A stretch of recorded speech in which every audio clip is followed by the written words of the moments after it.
Ayunugto kanyang tanan, Luzon, Visayas, o Mindanao. Nandito na sa Bako sa barangay na bago mga idol. Oh, mahirap talaga magiging pugi kasi nagkita-kita na kami ang dati na ako na purman. Oh, Salazar. Oh.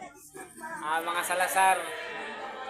Kaya ako amigo, mamigas.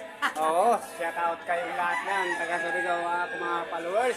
Dito kami sa auntie ni Rosil. Oh, Darren taga-Jiil. Simple lang. Taga-Jiil ako mga kababayan sa Jiil. Oh.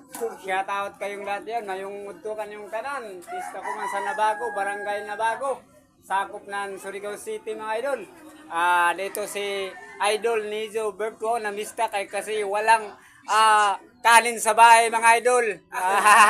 Mahirap talaga magiging pogi mga idol kasi nagkagulo-gulo na sila mga idol. Oo, shout out lahat ng taga Kabadbaran City, lahat ng taga Kabadbaran na ako mga followers sa Gusan Sur, sa Jinsan, sa ako tagpuntahan ng mga lugar, shout out kayong lahat dyan, ngayong utukan yung tanan, Bukidnon, sa Liris at Cotabato, Sultan Kudarat, shout out kayong lahat dyan, dito sa Samal Island, Babak, lahat ng mga followers ko sa Surigao City, salamat sa pagsuporta palagi kang Bertwo Vlog sa YouTube mga idol. Nakaabot na ko ng 20k views mga idol. Pero wala pa ako makapira kasi natagal mga idol kasi kung mga papel mga idol. Mahirap talaga kung walang pira mga idol kasi nakahirap-hirap na si Idol Bertwo. Salamat sa Panginoon sa suporta palagi kang Bertwo Vlog sa YouTube, Facebook mga idol.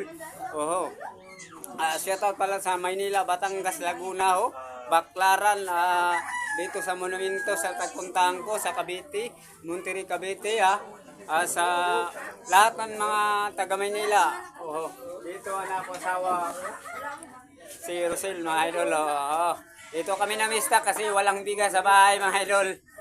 Nalungkutan ng litson pero aturan na bili ng litson. Kaya pahibakaon sa amo. Takpan na natin mga idol kasi uwi na kami. Kaya kung mga hadot, base kong pangawaton mga idol.